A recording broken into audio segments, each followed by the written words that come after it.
ابی بکر بن عبد الرحمن عن ابی صالح السمان عن ابی ہریرہ رضی اللہ عنہ ان رسول اللہ صلی اللہ علیہ وسلم قال من اغتسل یوم الجمعۃ غسل الجنابۃ، جس نے غسل کیا جمعہ کے دن ایسا غسل جیسے جنابت کا غسل کیا جاتا، یعنی پوری طرح جسم کو دھویا،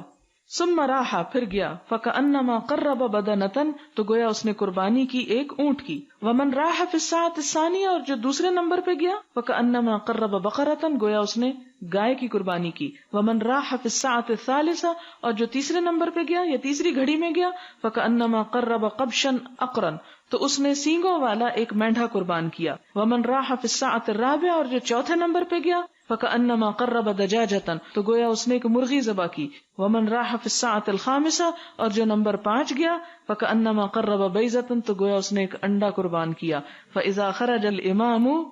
اور جب امام نکل آتا ہے یعنی خطبہ دینے کے لیے، حضرت الملائکہ تو ملائکہ حاضر ہو جاتے ہیں، یستمعون الذکر